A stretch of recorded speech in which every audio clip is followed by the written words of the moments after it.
My name is Daniel Whitlock.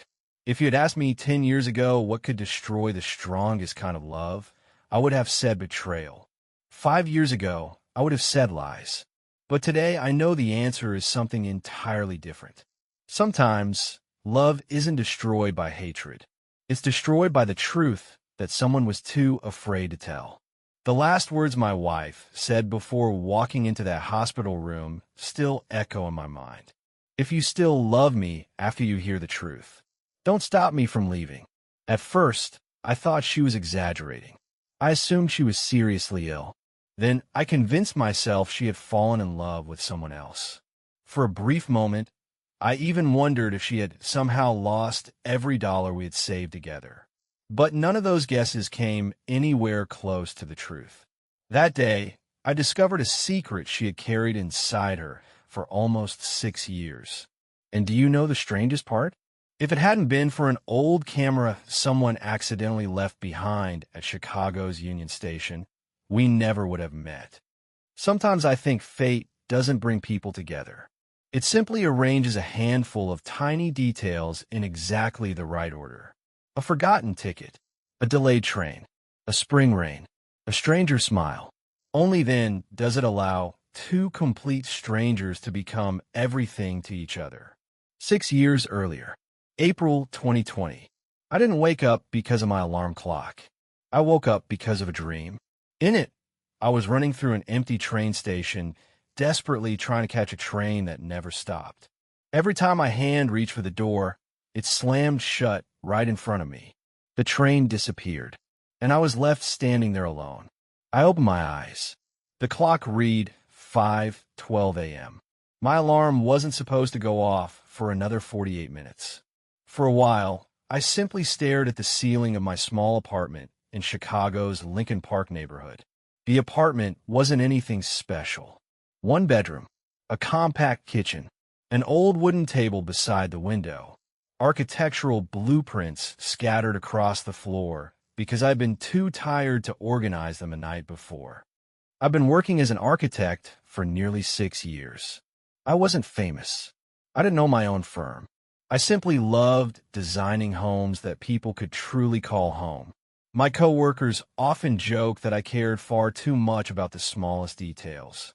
I could spend hours debating where a single window should be placed, the exact width of a staircase, or how the morning sunlight would spill across a kitchen floor.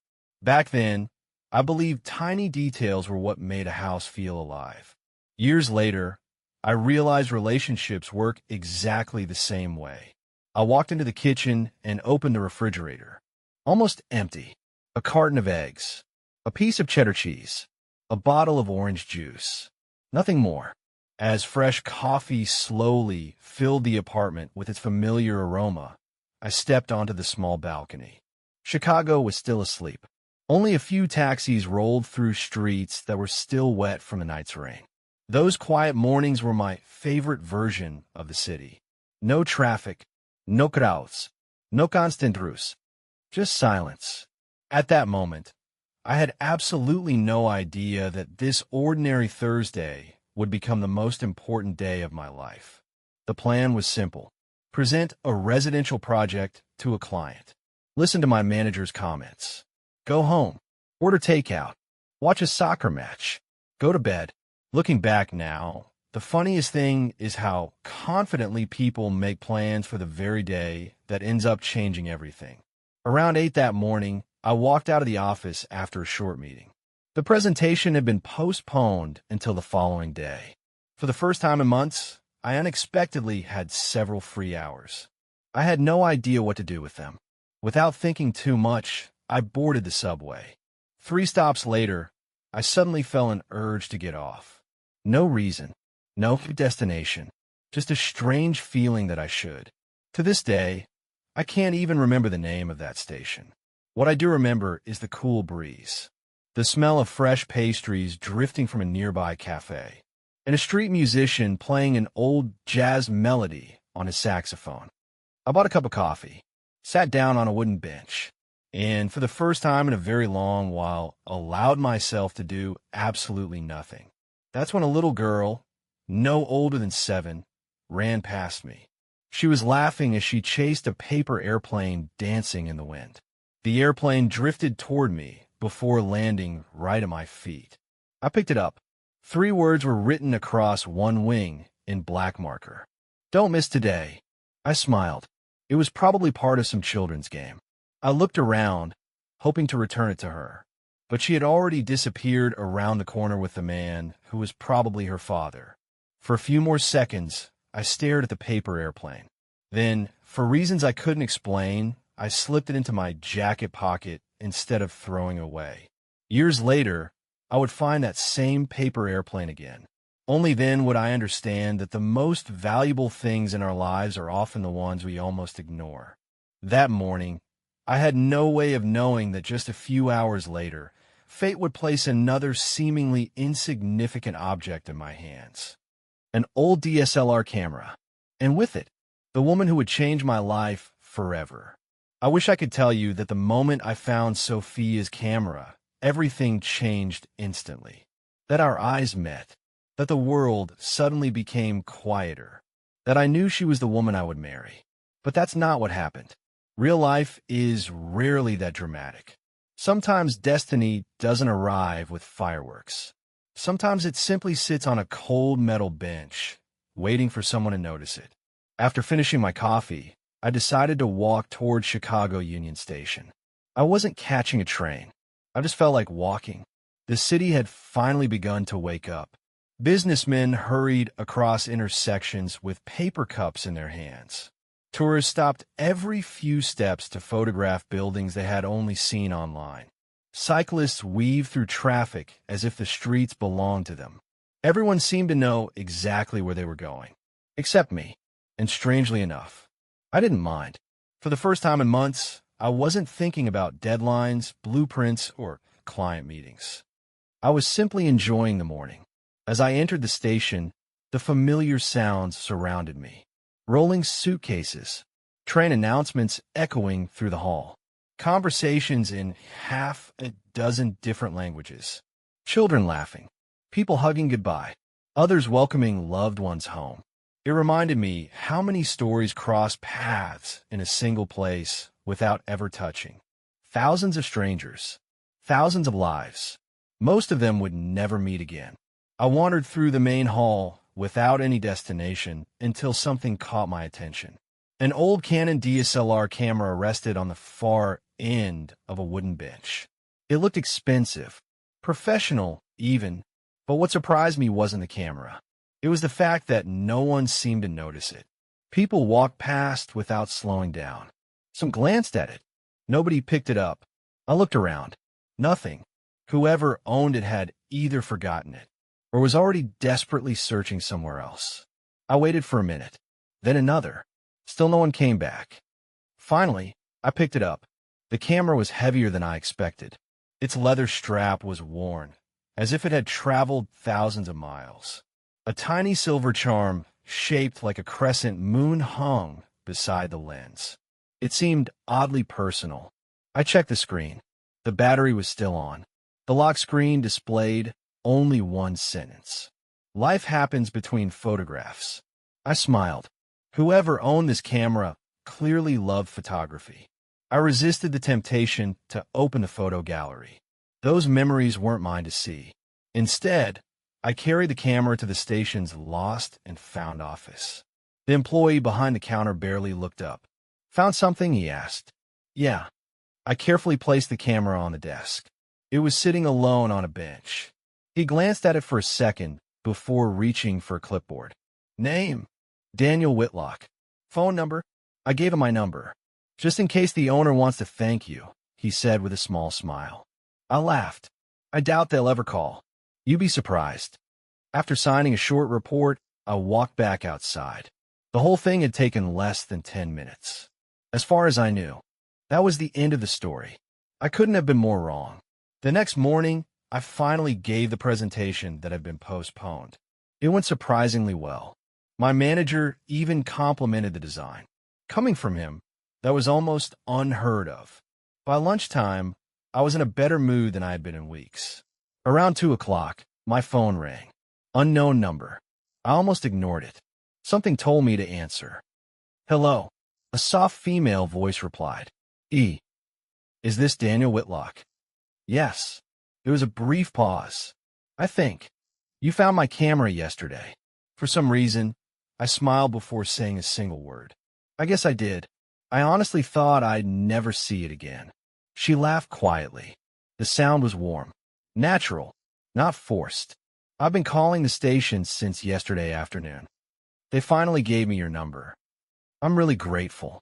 It was nothing. No, she said. It wasn't.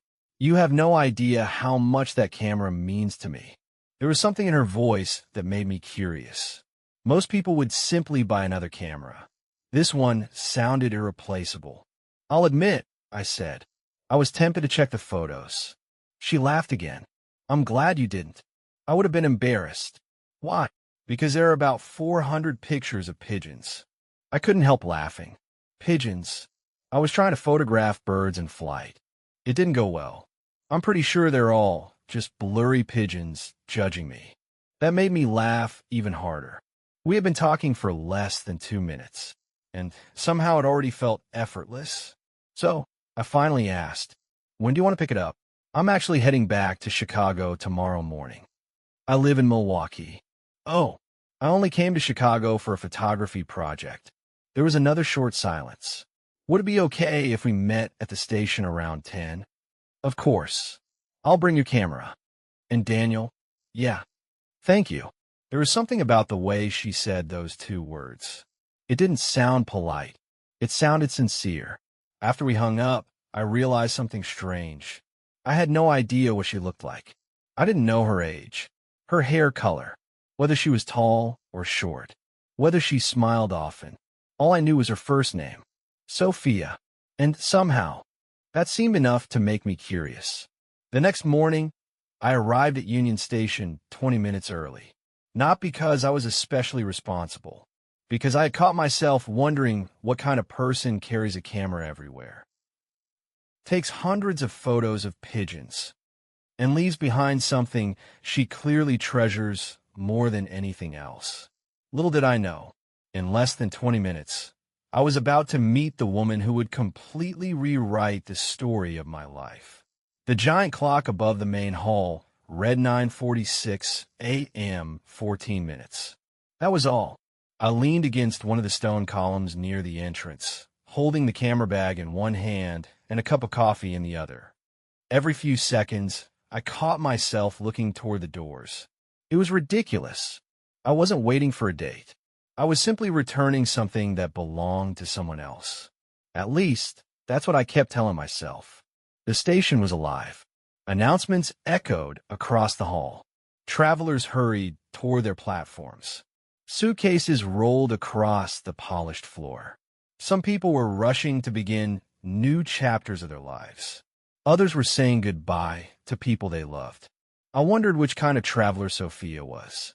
At exactly 9:58, my phone vibrated. Sophia, I'm here. I think I'm lost. I smiled. I typed back. Look up. A few seconds passed. Then another. Suddenly, I saw someone stop near the center of the station. She slowly raised her head, looking around until our eyes met. For just a second, everything around us seemed quieter. She wasn't the kind of woman who demanded attention. She didn't need to. She wore a dark green jacket over a white sweater, blue jeans, and worn brown boots that looked like they'd seen countless miles. A camera strap crossed her shoulder, even without the camera. Her chestnut hair was tied into a loose ponytail, with a few strands escaping in the spring breeze each time the entrance doors opened. She wasn't trying to impress anyone. And somehow, that made her impossible not to notice. She smiled. Not a perfect smile. Not the kind you see in advertisements. A real one. The kind that reaches someone's eyes before it reaches their lips. She walked toward me. So, she tilted her head. You're Daniel, and you're the owner of 400 pigeon photos. She laughed immediately. Oh no, they told you. You told me. She covered her face with one hand. I was hoping you'd forget that part. I don't think I can. I'll probably bring it up every time we meet. She raised an eyebrow. Every time, I froze for half a second. Did I really just say that? I clear my throat. I mean, if we ever happen to meet again. She laughed softly. I figured. Nice save, Daniel. Brilliant. I handed her the camera bag. The moment she unzipped it and saw the camera inside, her shoulders relaxed. She gently lifted it into her hands, almost like she was greeting an old friend. Then she checked the lens, the memory card, the settings, everything. Finally, she let out a deep breath. You have no idea how relieved I am. That important? She nodded. My dad gave me this camera. I noticed the smile on her face fade ever so slightly before he passed away. Oh, I immediately regretted asking. I am sorry. She shook her head. It's okay. He always said cameras don't capture pictures. They capture proof that people were here. For a moment, neither of us spoke. The noise of the station faded into the background. Somehow, that old camera suddenly felt worth far more than I had imagined. I understand now why you were worried. She smiled again. Thank you for not opening the gallery. I almost did. You almost became the first stranger to see 400 blurry pigeons. That made both of us laugh. The heaviness of the moment disappeared. I still think they're probably artistic. They're definitely something. We stood there talking for another 20 minutes. Then 30. Without realizing it, we had moved away from the entrance toward a small coffee stand inside the station. One coffee became two. Two became another conversation. It didn't feel like talking to someone I'd just met. It felt strangely familiar. What made you become an architect? She asked. I shrugged. When I was a kid, my parents moved around a lot. I guess I wanted to create places people would never want to leave. She smiled thoughtfully. I like that. What about photography? She looked down at her coffee cup before answering. My dad, he never went anywhere without a camera. He said memories disappear. Photos don't. So after he was gone, she gently touched the camera beside her chair. I kept taking pictures. At first for him. And now. She smiled. Now, because I don't know how to stop. For a few seconds, I simply watched her.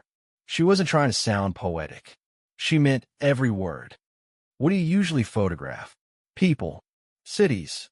Zen. Windows. Pigeons, apparently. She laughed. And you? What inspires your buildings? I looked out through the station's enormous windows.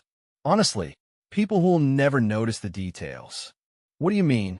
If someone walks into a room and immediately feels comfortable, they usually don't know why. They don't notice the light. They don't notice the ceiling. They don't notice the proportions. But they feel them. She stared at me for a second before smiling. Architects and photographers aren't that different. No. We both spend our lives hoping people notice something, without realizing we designed them to. I blinked. I've never thought about it like that. I have. She grinned. I've had plenty of train rides to think. Time slipped away faster than either of us realized. Suddenly, an announcement echoed through the station. Amtrak service to Milwaukee now boarding on track 12. Sophia looked toward the departure board. Oh, that's me. For reasons I couldn't explain. I didn't want a conversation to end. Neither, apparently, did she. She stood up slowly. Thank you again. My pleasure. She adjusted the camera strap on her shoulder. Then she hesitated, almost as if she wanted to say something else. Instead, she asked, Can I ask you one more favor? Sure. If you're ever in Milwaukee. She smiled. I'll show you a place where there are absolutely no pigeons. I laughed. I'll hold you to that. She extended her hand. I shook it. Then she turned and began walking toward the platform. After only a few steps, she suddenly looked back over her shoulder. Daniel. Yeah. You never answer my question. What question? Do you always help strangers? I smiled. No. Only the ones who leave expensive cameras behind. She laughed one last time before disappearing into the crowd. I stood there long after she was gone, watching the platform, watching people come and go. It didn't make any sense. We had known each other for less than 2 hours. It already felt like someone had quietly changed the direction of my life. I reached in my jacket pocket. My fingers brushed against the folded paper airplane I'd picked up the day before. I unfolded it once more. 3 words stared back at me. Don't miss today. For the first time. I wondered if those words had been meant for me all along. 3 weeks passed. 3 weeks of blueprints, construction meetings, endless emails, and one conversation that refused to leave my mind. Sophia. I couldn't explain why. We had spent less than 2 hours together. That should have been the end of it. People meet strangers every day. They smile. They exchange a few words. Then life quietly carries them in different directions. But every now and then, usually while making coffee in the morning or driving home after work, I would remember something she'd said. Architects and photographers aren't that different. Or I'd catch myself wondering if she'd ever managed to take a picture of something other than pigeons. One evening, while cleaning my apartment, I found a receipt from the coffee stand inside Union Station. For a second, I almost threw it away. Instead, I smiled. It was amazing how ordinary pieces of paper could suddenly become memories. Life has a strange sense of humor. Just when I'd convinced myself I'd probably never see her again, my manager walked into my office. Daniel, got a minute? Sure. He dropped a folder onto my desk. We've been invited to review a renovation project. Where? Milwaukee. I looked up. Milwaukee? He nodded. They're converting an old riverside warehouse into apartments. I need someone to inspect the structure. When? This Friday. I try not to smile. I can do it. Good. You'll probably be back by evening. As soon as he left, I stared at the folder for a long moment. Milwaukee. Her city. I laughed at myself. Don't be ridiculous, Daniel. It's a city of hundreds of thousands of people. The chances of running into her are almost zero. Still, I opened my phone. Our conversation was still there. Just one short exchange from weeks earlier. My thumb hovered over the keyboard. Should I text her? Would that be weird? Would she even remember me? I locked the phone. Unlocked again. Typed a message. Deleted it. Typed another. Deleted that one too. Finally, I wrote the simplest thing I could think of. Daniel. Hey, Sophia. This is Daniel, the guy who rescued your camera from a life of loneliness. I'll be in Milwaukee on Friday for work. Thought I'd say hi. I stared at the screen, then hit send before I could change my mind. 5 minutes passed. Nothing. 10 minutes. Still nothing. I laughed quietly. Nice job. She's probably wondering why the random camera guy is texting her. Then my phone vibrated. Sophia. Daniel Whitlock. I was beginning to think you disappeared. Another message appeared almost immediately. Friday. Perfect. There's a place I want to show you. Friday arrived with bright blue skies and unusually warm spring weather. By the time I finished inspecting the warehouse, it was almost 2 in the afternoon. Sophia had texted me an address. Not a cafe, not a restaurant, a public park beside Lake Michigan. When I arrived, I spotted her almost instantly. She was sitting on a wooden fence overlooking the water, her camera resting on her lap. She looked exactly as I remembered, except this time, she was smiling before I even reached her.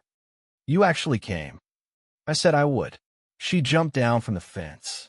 I wasn't completely sure. What? She shrugged. People cancel. People forget. I try not to. She nodded with a quiet smile. Good. For a few moments, we simply walked beside the lake. Neither of us seemed to mind the silence. It wasn't awkward. It was comfortable. So, I finally asked, any successful bird photos lately? She sighed dramatically.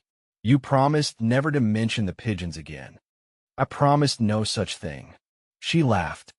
I should have left that camera at the station. Too late. I have evidence now. She rolled her eyes. I regret trusting you. No, you don't. No. She admitted. I really don't. The lakeside path slowly filled with people enjoying the afternoon. Children chased bubbles floating through the air. Couples sat on blankets. Street musicians played soft acoustic songs. Sophia stopped suddenly. Come on. She grabbed my wrist without thinking. This way. For a split second, I froze. Not because she held my hand, because it felt natural. She led me toward a small pier stretching into the lake. The wind was stronger there. Her ponytail danced wildly behind her. She lifted her camera. Stand there. What? Trust me. I'm an architect. I don't trust photographers. She laughed. Stand still. I did. She looked through the viewfinder. No. Turn slightly. I obeyed. Look toward the water. Like this. Perfect. Click. The shutter echoed across the lake. She lowered the camera. I hate having my picture taken, I admitted. Most people do. So why photograph them? She thought for a second. Because years later, they'll wish someone had. That answer stayed with me. We spent the next 2 hours wandering through Milwaukee. She showed me colorful murals hidden in quiet streets. An old bookstore tucked between brick buildings. A bakery that made cinnamon rolls the size of dinner plates. Everywhere we went, she knew someone.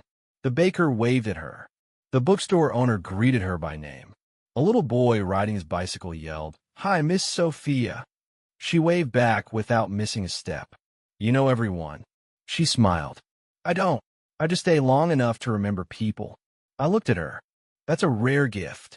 She shrugged. My dad used to say, every stranger is just someone whose story you haven't heard yet.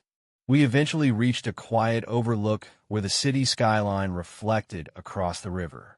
Sophia rested her elbows on the railing. It's beautiful. It is. She looked at me. I'm not talking about the view. For a second. Neither of us spoke. Then she looked away first. You know, I almost didn't answer your message. Really? She nodded. I've gotten pretty good at keeping people at a distance. Why? She remained silent. The cheerful smile she'd worn all afternoon slowly disappeared. Finally, she took a deep breath. Because the last person I trusted taught me that sometimes love can disappear overnight. I didn't interrupt. She continued staring at the water. We were together for 4 years. I thought we'd get married. Instead, one day he packed his things while I was at work. When I came home, he was gone. No explanation. No goodbye. Nothing. I didn't know what to say. I'm sorry. She forced a small smile. I survived, eventually, but ever since then, she looked directly into my eyes. I promised myself something. What? I wouldn't let anyone get close enough to hurt me like that again. The wind carried silence between us. Then she smiled sadly. So if you're wondering whether this is the beginning of some romantic movie, she shook her head. It isn't. I'm not ready for that. Maybe I never will be. I nodded slowly. I understand. And I meant it. Because sometimes, caring about someone means refusing to ask them for something they aren't ready to give. A few minutes later, we started walking back toward the parking lot. Just before getting into my car, Sophia reached into her backpack. She pulled out a small envelope. What's this? Don't open it until you get home. What is it? She smiled. If I tell you, it won't mean the same. I slipped the envelope into my jacket pocket. Fair enough. She stepped back. Drive safely, Daniel. You too. As I pulled away, I glanced once in the rearview mirror. She was still standing there, watching my car disappear around the corner. That evening, after returning to Chicago, I remembered the envelope. Inside was a single photograph, the one she'd taken of me standing on the pier. On the back, written in neat handwriting, were 8 simple words. Some people arrive quietly and change everything anyway. I stared at those words for a long time, without realizing it. Someone I had known for less than a month had already become the person I looked forward to talking to the most. I still wasn't in love. At least, that's what I kept telling myself. I placed the photograph on my nightstand. At first, I told myself it was just a nice memory. Nothing more. But every morning, before leaving for work, my eyes drifted toward it. Every evening, after coming home, I found myself looking at it again. The strange part wasn't the photograph. It was what it reminded me of. For the first time in years, I had met someone who made ordinary moments feel unforgettable. A week passed before either of us texted again. Then another. Neither of us wanted to seem too eager. Neither of us wanted to interrupt the other's life. Finally, one Tuesday evening, my phone buzzed. Sophia. I finally photographed something that wasn't a pigeon. A picture appeared a second later. A bright red cardinal perched on a tree branch. I laughed out loud. Daniel, congratulations. Your career has officially recovered. 3 dots appeared almost immediately. You're impossible. I've been told that before. Mostly by my manager. I believe him. That simple conversation lasted almost 3 hours. Somehow, we went from talking about birds, to childhood memories, to our favorite books, to whether pineapple belonged on pizza. She insisted it absolutely did. I told her it was a crime against humanity. She threatened to block my number. I told her she'd miss my excellent architectural opinions. She replied, I can survive. I smiled for the rest of the night. Weeks slowly turned into months. Without ever discussing it, texting became part of our daily routine. Every morning, one of us sent the first message. Sometimes it was just, good morning.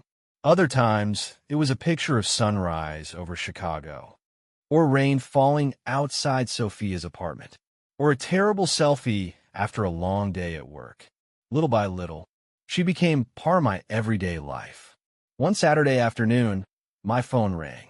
It was Sophia. Hey, you sound nervous. I have a question. I'm listening. I'm in Chicago. I looked at the clock. You are? Yeah. I have a photography exhibition tomorrow.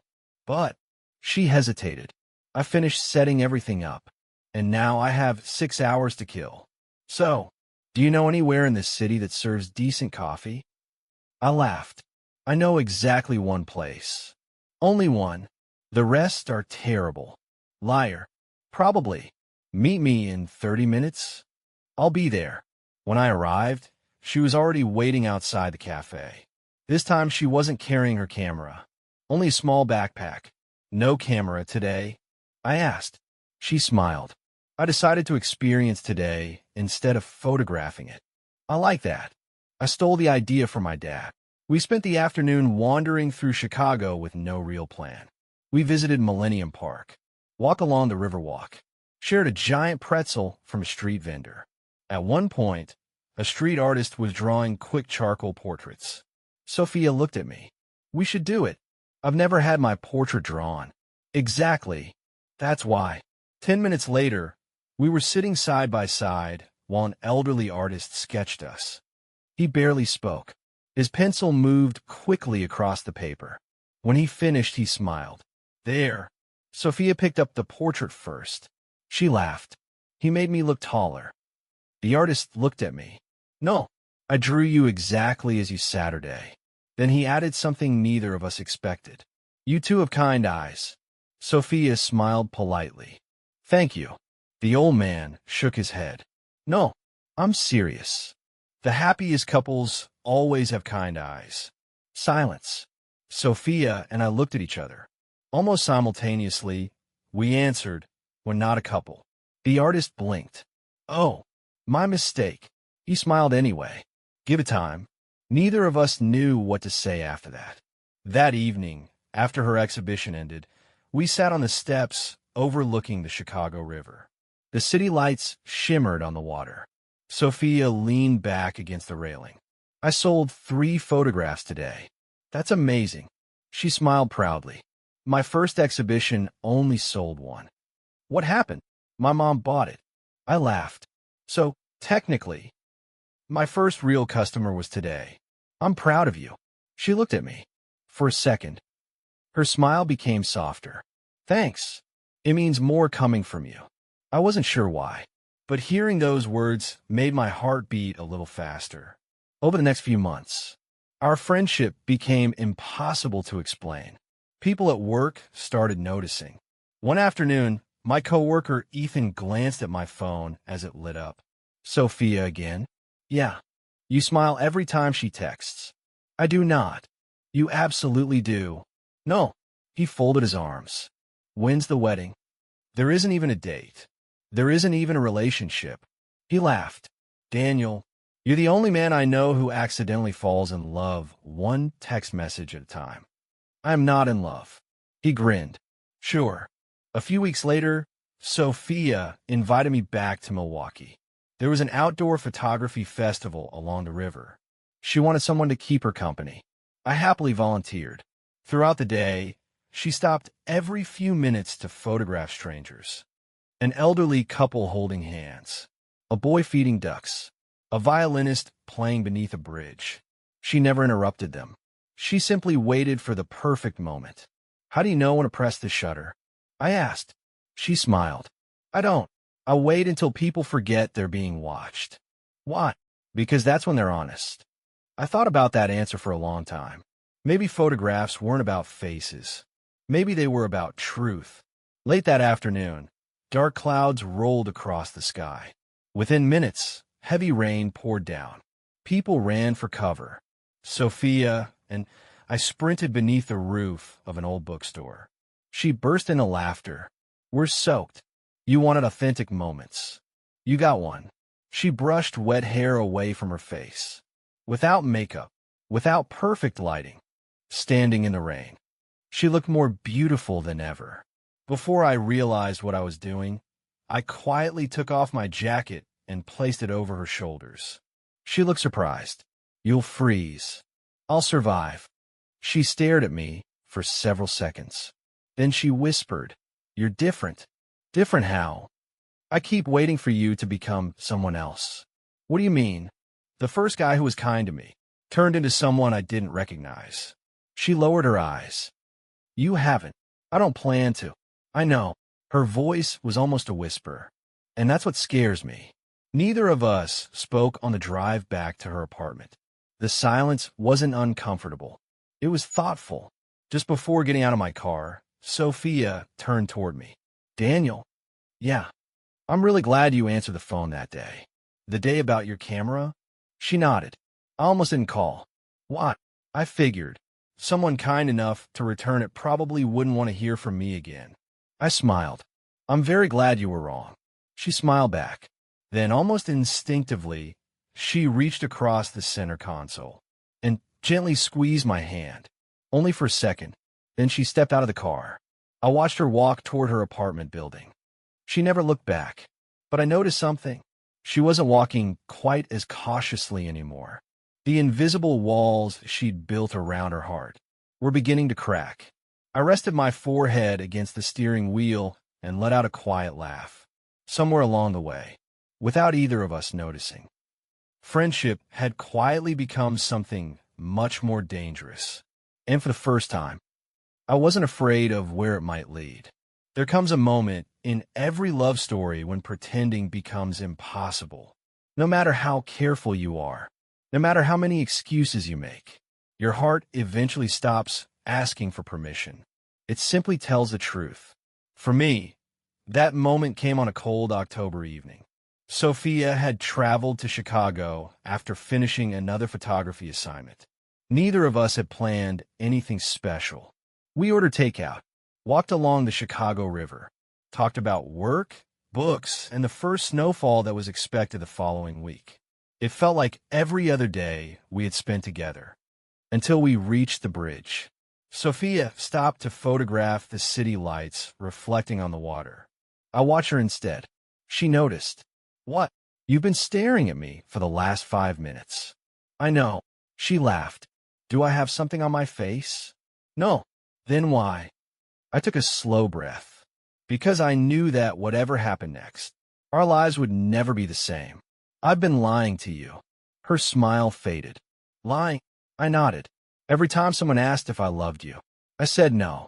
She didn't speak. I kept telling myself we were just friends, that I was imagining things, that eventually these feelings would disappear. They didn't. The wind carried silence across the bridge. I love you, Sophia. I don't expect an answer today. I don't want to pressure you. I just couldn't keep pretending. She stared at the river for what felt like forever. Finally, she turned toward me. Her eyes were filled with tears. You picked the worst possible person to fall in love with. I disagree. I'm serious. So am I. She looked down. You know I'm still afraid. I know. I still have days when I expect people to leave. I know. I still don't completely trust happiness. I know. She slowly reached for my hand. I can't promise I'll always know what I'm doing. You don't have to. I can't promise I'll never panic. That's okay. I can't promise I won't make mistakes. I smiled. Neither can I. For a few seconds, she simply looked at me. Then, with tears rolling down her cheeks, she whispered, I love you too. I think I've loved you for a long time. Before I could say anything, she kissed me. Softly, gently, like someone taking the first step onto uncertain ground. And somehow, it felt exactly right. The following months became the happiest of my life. Long distance wasn't easy. Chicago and Milwaukee weren't worlds apart, but they weren't next door either. Still, every free weekend belonged to us. Sometimes she came to Chicago. Sometimes I drove to Milwaukee. Sometimes we met halfway just to have lunch together. Distance stopped feeling important, because every goodbye came with another plan to meet again. One snowy December morning, Sophia called me before work. I have news. You sound excited. I got it. Got what? A contract with a travel magazine. I almost shouted.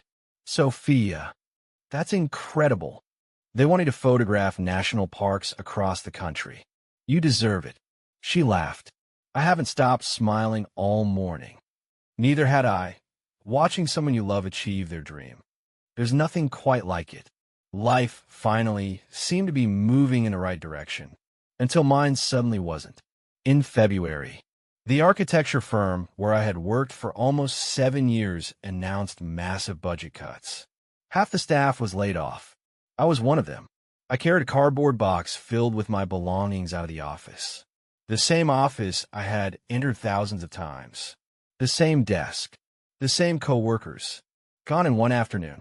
I sat in my car for nearly an hour, unable to start the engine. How was I supposed to tell Sophia? That evening, I called her.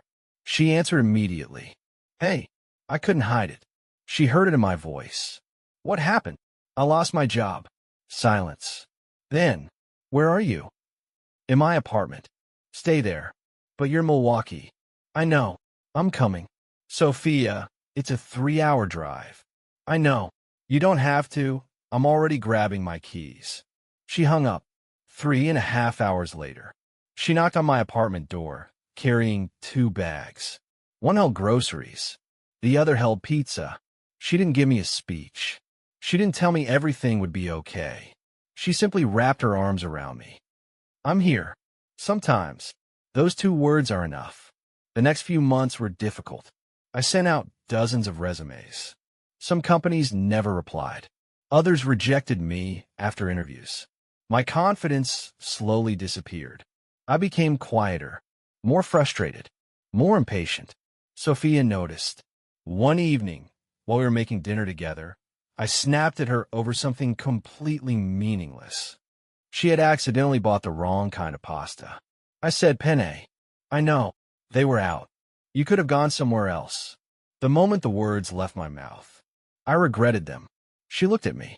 Not angry. Just hurt. I'm sorry. She quietly placed the groceries on the counter. I know this isn't about pasta. Then she walked onto the balcony. I followed a minute later. I'm sorry. She nodded. I know. I feel useless.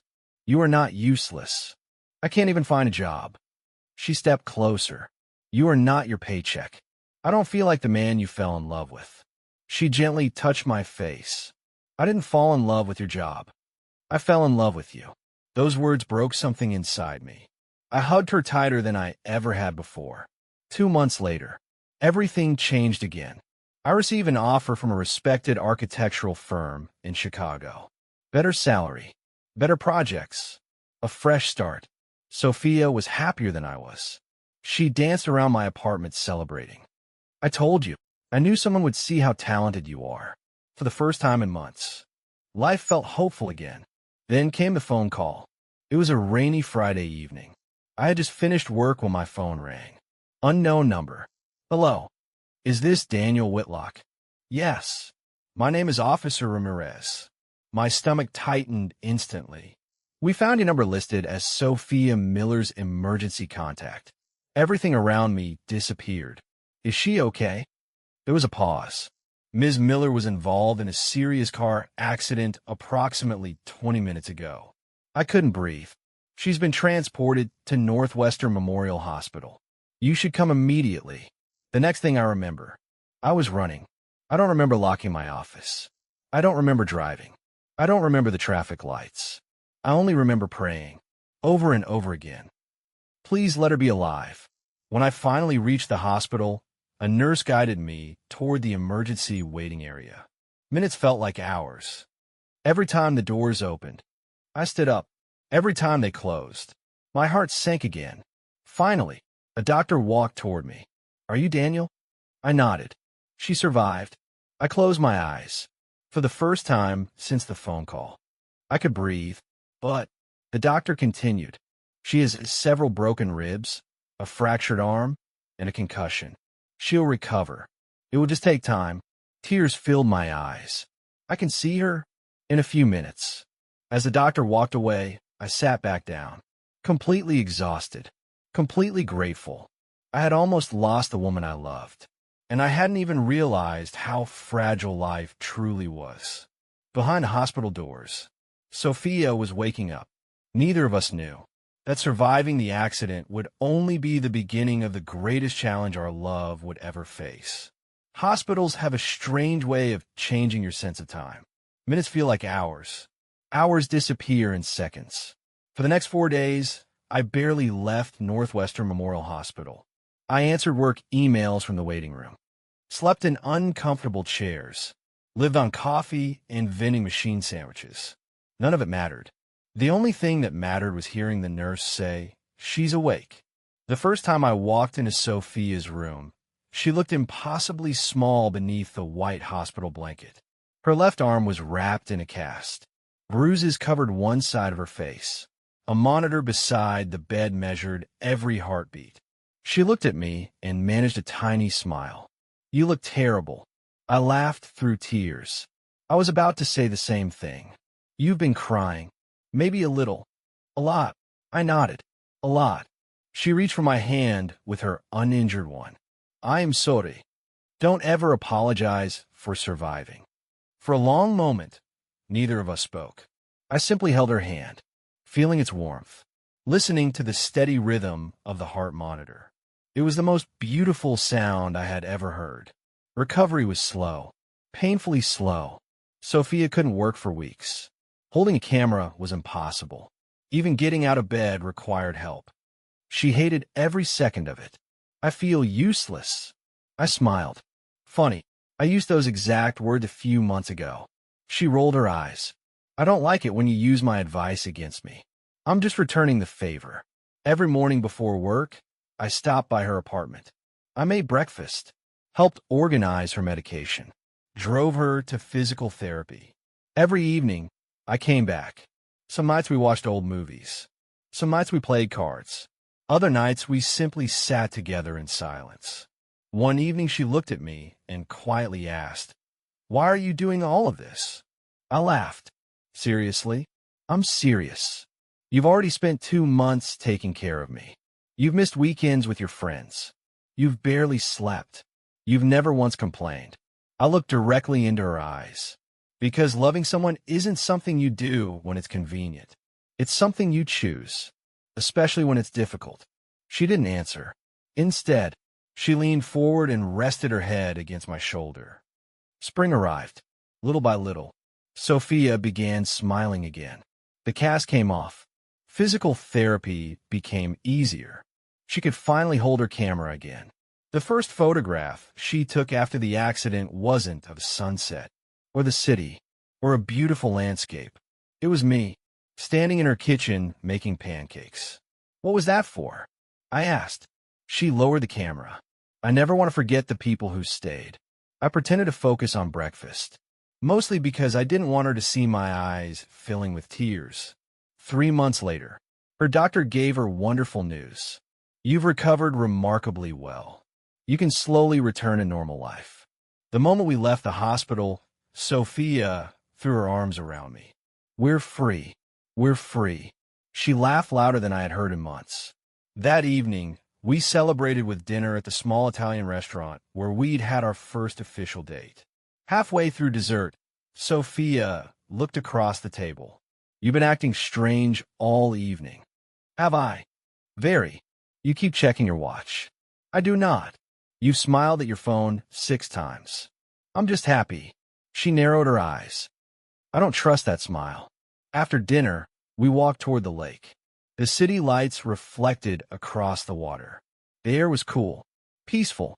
Sophia slipped her hand into mine. I missed this. So did I. We reached the same pier where she'd once taken my photograph, the one that still sat framed beside my bed. I stopped walking. So, she looked at me. What? There was something I wanted to ask. She smiled.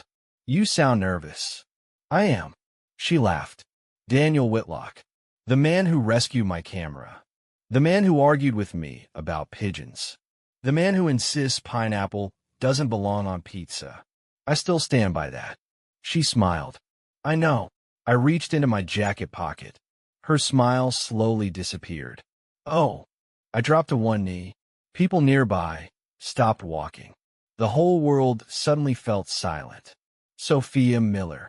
I've loved every ordinary day we've shared. The coffee, the road trips, the bookstores, the rain, the terrible bird photographs. She laughed through tears. I've loved every version of you. The happy one, the scared one, the stubborn one, the woman who taught me that the smallest moments become the biggest memories. I opened the small velvet box. Inside was a simple white gold ring. I don't promise a perfect life. I don't promise we won't argue. I don't promise everything will always be easy. But I promise you'll never have to face life alone again. Sophia, will you marry me? She covered her mouth with both hands. Tears streamed down her face. She couldn't speak. She simply nodded. Again and again. Finally, yes. Of course, yes. The applause from nearby strangers made both of us laugh. I slipped the ring onto her finger. She pulled me to my feet and kissed me, long enough for the rest of the world to disappear. 6 months later, we were married. It wasn't a huge wedding, just family, close friends, a small vineyard outside Chicago. The ceremony lasted barely 20 minutes. The celebration lasted until midnight. As we danced beneath strings of warm lights, Sophia rested her head against my chest.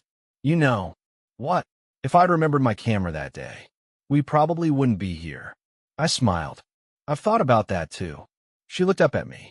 Maybe some things are supposed to be lost, so something better can be found. I kissed her forehead. I believe that. 2 years passed. Life became beautifully ordinary. We bought a small house with a white porch. I finally opened my own architectural studio. Sophia's photography was published in national magazines. Then, our daughter was born. We named her Lily. She inherited Sophia's smile and my stubbornness. Our home was noisy, messy, filled with laughter. Exactly the kind of home I had always dreamed of designing for someone else. Except this time, it belonged to us. I honestly believe our story had already survived its hardest chapter. I was wrong, because one rainy afternoon, nearly 6 years after we first met, Sophia asked me to drive her to the hospital. She wasn't injured. She wasn't sick. At least, that's what I believed. Before walking toward the entrance, she turned to me. Her hands were trembling. Her eyes were filled with fear. Then she said the words that shattered every certainty I had. If you still love me after you hear the truth, don't stop me from leaving. She walked through the hospital doors, and I stood there, completely frozen, because in that moment, I realized there was a part of my wife's life, a part she'd never told me, and whatever waited behind those doors had frightened her for 6 long years. I stood outside the hospital entrance for almost a full minute. The rain had begun to fall again, soft at first, then harder. People hurried past me, carrying umbrellas, jackets over their heads, coffee cups in their hands. Life continued exactly as it always had. Mine didn't. All I could hear were Sophia's words. If you still love me after you hear the truth, don't stop me from leaving. I had replayed that sentence 1,000 different ways in my mind before I finally walked inside. Every possibility hurt. Was she dying? Had she been hiding an illness? Was there someone else? Had our entire marriage been built on a lie? Nothing prepared me for the truth. A nurse led me to a quiet consultation room. Sophia was already there. She wasn't crying. She wasn't angry. She simply looked exhausted, as if she had spent years carrying something far too heavy. When I sat down beside her, she didn't look at me. "I'm sorry." Those were the first words she spoke. "I'm so sorry." I reached for her hand. "You don't have to apologize." She slowly shook her head. "Ido, you deserve to know everything." She took a long, shaky breath. "Do you remember the camera?" I smiled faintly. "Of course. You told me your father gave it to you." She closed her eyes. That part was true, but it wasn't the whole story. She looked down at her wedding ring. "My dad wasn't supposed to die when he did." I frowned. "What do you mean?" "He needed a bone marrow transplant." I stayed silent. "He had leukemia. The doctors told us there was hope. They searched for a matching donor. They found one." She paused, but the donor backed out 2 days before the surgery. Her voice cracked. "My dad died 3 weeks later." I squeezed her hand tighter. "I'm so sorry." She nodded. I spent years wondering why someone would promise to save another person's life and then disappear. The room fell silent again. Finally, she whispered, "I promised myself that if I ever had the chance to become a donor for someone else, I would never say no." I looked at her, confused. What does that have to do with today? She finally met my eyes. 3 weeks ago, I received a phone call. A little girl in another state has aggressive leukemia. I am her only compatible donor. For a moment, I didn't understand. Then she continued, "The doctors need to perform the donation immediately. I'll have to stay in a hospital. There are risks. Small risks. But risks." I let out the breath I hadn't realized I was holding. "That's—" I stopped. She misunderstood my silence. "You see, I knew you'd think I was crazy. I knew you'd tell me not to do it. I knew you'd think our family comes first." She stood up. Tears filled her eyes. "That's why I almost didn't tell you. I couldn't bear hearing you ask me to choose." I slowly stood beside her. Then I wrapped my arms around her. She froze. "I would never ask you to let someone die." She began crying. "I was so afraid." "I know. I thought you'd hate me." I gently lifted her chin. "Sophia, the woman I fell in love with is standing right in front of me. The woman who spent months helping me when I lost my job. The woman who photographs strangers because she believes every life matters. The woman who never forgot what happened to her father. How could I hate someone for trying to save a child?" She buried her face against my shoulder. I didn't know if I was strong enough. "You don't have to be. We'll be strong together." The surgery was scheduled for the following morning. Lily stayed with my parents. I spent the entire night sitting beside Sophia's hospital bed, just as she had once watched over me during the darkest season of my life. Now it was my turn. Around midnight, she whispered, "What if something goes wrong?" I smiled. "Then I'll annoy the doctors until they fix it." She laughed softly. "You always make terrible jokes." "I know. They're part of my charm." She reached for my hand. "Thank you for not stopping me. I never could." The surgery lasted several hours. They felt like the longest hours of my life. Every time the operating room doors opened, my heart stopped. Finally, the surgeon walked toward me. It was successful. Relief flooded through my entire body. "She's going to be fine." "And the little girl?" He smiled. "The transplant went exactly as we hoped. It gives her a real chance." For the first time that day, I cried, not because I was afraid anymore, but because hope is sometimes overwhelming. Sophia came home a few days later. She was tired, sore, but smiling. Several months passed. Life slowly returned to normal. One autumn afternoon, a package arrived at our house. Inside was a small handmade card. The front showed a child's drawing. Three stick figures holding hands beneath a bright yellow sun. Inside, written in careful handwriting, were the words, "Dear Sophia, my name is Emma. Mom says I get to go back to school because of you. When I grow up, I want to help people too. Thank you for giving me another birthday. Love, Emma." Sophia couldn't finish reading. She covered her face and cried. So did I. Lily climbed onto the couch between us. "Mommy." Sophia smiled through tears. "Yes, sweetheart. Why are you crying?" Sophia hugged her tightly. "Because sometimes happy tears are the most important ones." Years have passed since then. The paper airplane still rests inside the drawer of my desk. The photograph Sophia took of me on the pier still hangs beside her bed. Her old camera still works. And every now and then, I catch her smiling as she photographs ordinary moments. Lily feeding ducks, rain against the kitchen window, me burning pancakes on Sunday mornings. She says those are her favorite pictures. Not because they're perfect, because they're real. People often ask me when our love story truly began. Was it when I found the forgotten camera? When we shared our first coffee? When we kissed? When we got married? I always give them the same answer. Our story began the moment two strangers unknowingly chose kindness. One returned a forgotten camera. The other picked up the phone to say thank you. Everything else was simply love finding its way. And if there's one lesson our story has taught me, it's this. Life is not measured by the number of photographs we take. It's measured by the lives we touch while the camera isn't even in our hands. The end.